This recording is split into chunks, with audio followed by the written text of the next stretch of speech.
시편 74편 1절에서 11절까지입니다.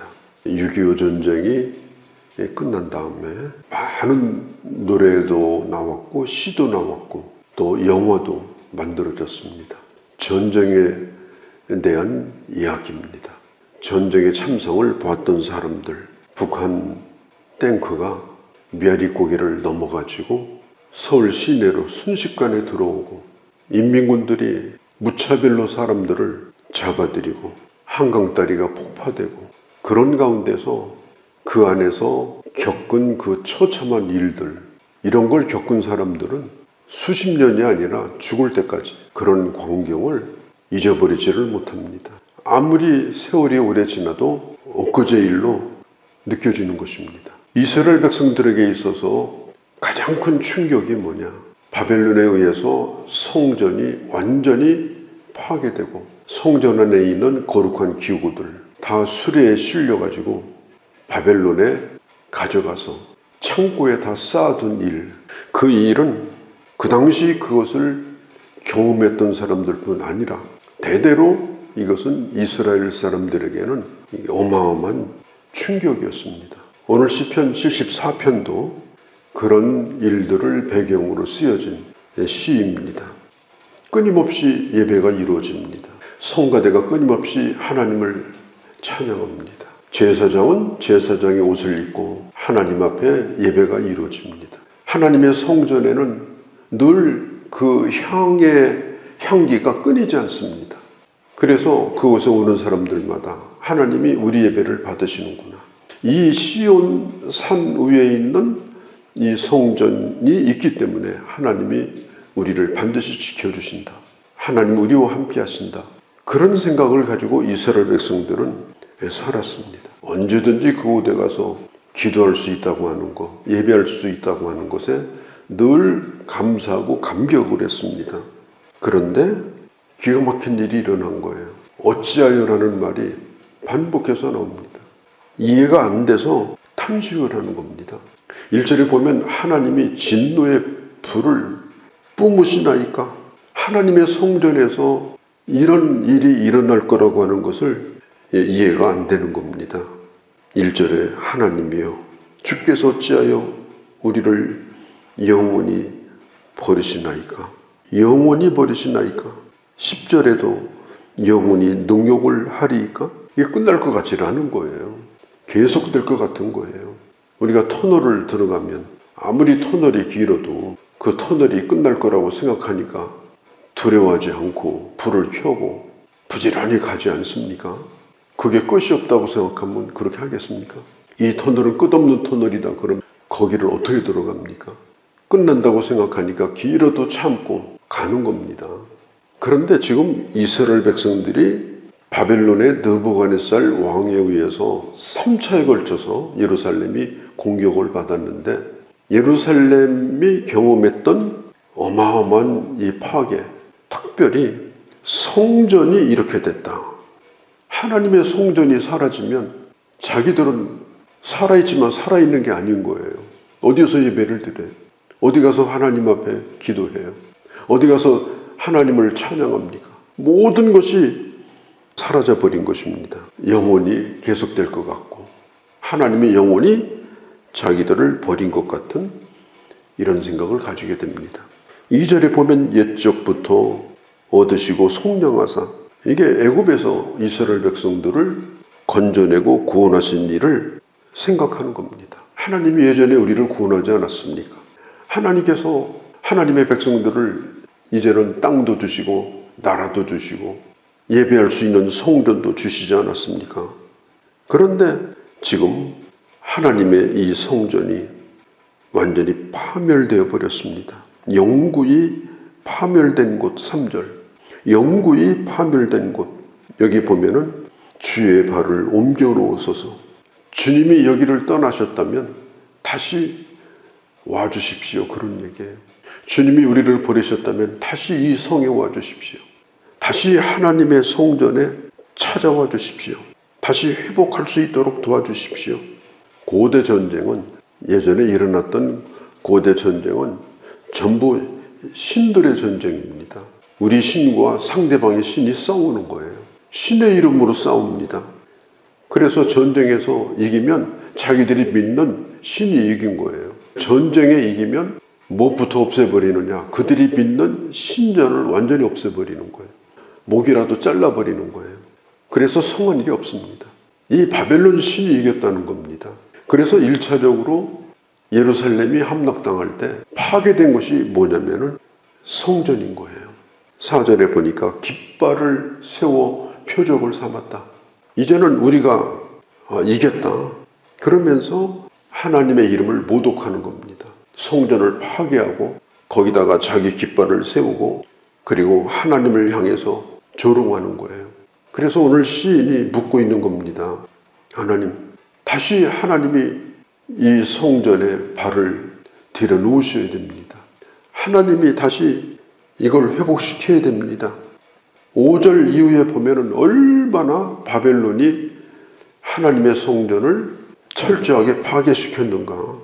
5절에 보니까 도끼로 나무를 찍는 것처럼 철퇴를 가지고 부수는 것처럼 성전에 있는 모든 기구들, 모든 장식들을 다 없애버렸습니다.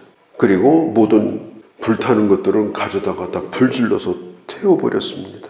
8절에 보니까 그들이 마음으로 이르기를 진멸하고 이 땅에 있는 하나님의 모든 회당을 불태워버렸다.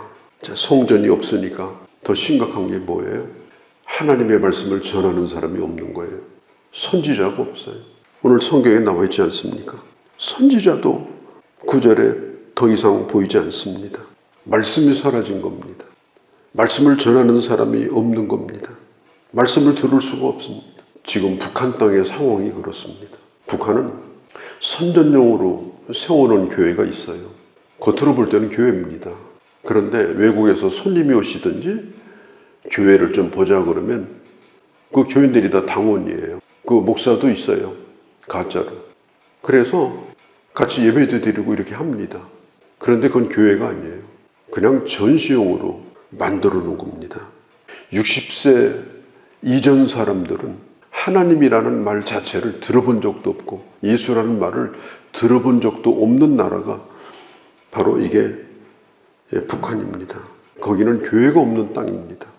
이 땅에 복음이 들어왔을 때 복음이 꽃핀 곳이 바로 북한에서부터 복음이 꽃을 피웠고 이 땅에서 제일 큰 교회, 제일 많이 모이는 교회, 모든 부흥의 역사가 다 북한에서 일어났습니다.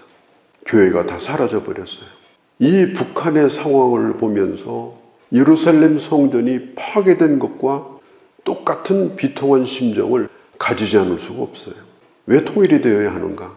하나님의 교회가 회복되어야 되기 때문에, 허물어진 교회를 세워야 되기 때문에, 그래서 통일이 되어야 합니다. 우리 가까이에서 지금 그런 일이 일어났고 지금도 진행되고 있다면 이 시편 74편의 기도는 바로 오늘 우리의 기도이어야 한다 하는 겁니다. 언제까지 이 기가 막힌 일을 보아야 합니까? 하는 거예요. 언제까지 이 터널이 계속되는 겁니까? 11절에 주께서 어찌하여 주의 손 오른손을 거두시나이까. 지금 대한민국에 있는 교회도 상황이 그렇게 썩 좋지 않습니다. 이미 허물어져 가고 있는 그런 느낌도 받습니다. 뭐 교회를 개척한다, 교회가 뭐 부흥된다, 그런 모델도, 그런 소식도 끊어진 지가 오래됐습니다. 그런데도 우리는 아무 생각이 없어요. 어떻게 하면 교회를 살려야 되는가? 어떻게 하면 이 땅에 교회가 살아나야 되는가? 어떻게 하면 복음이 건강하게 전해질 수 있는 그런 영적인 생태계가 이 땅에 회복될 수 있겠는가? 이런 것에 대한 그런 깊은 고민이 필요한 겁니다. 우리 교회뿐 아니라 이 땅을 위해서 기도해야 되는 것입니다.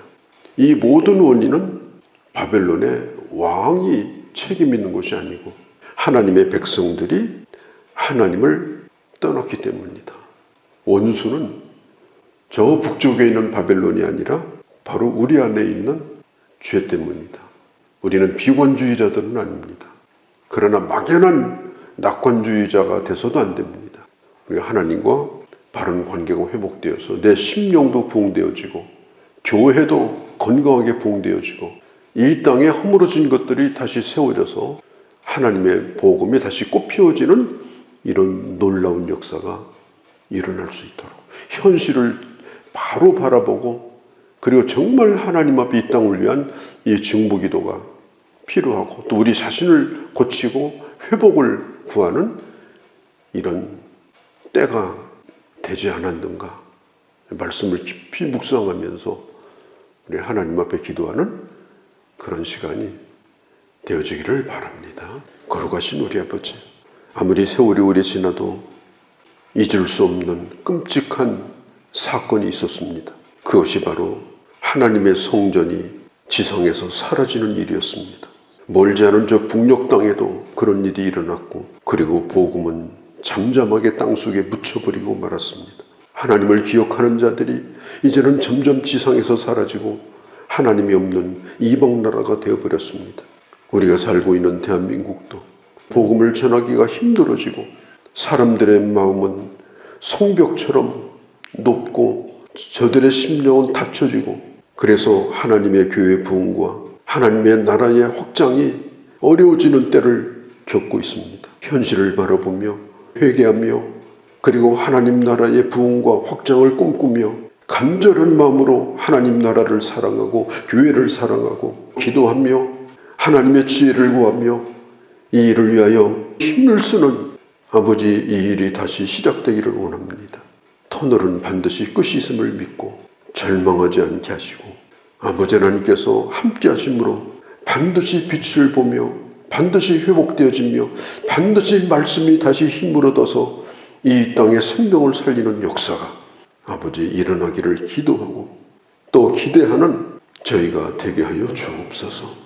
주의를 간절히 기다리고 사모하며 오늘도 준비하게 하시고 함께 예배해야 될 형제 자매들을 생각하며 아버지 저들의 이름을 부르며 기도할 뿐 아니라 저들을 찾으며 오늘 하루도 순례자의 마음으로 아버지 이 하루를 잘 걸어가는 귀한 한날이 되게 하여 주옵소서. 우리 주 예수님의 이름으로 기도하옵나이다. 아멘.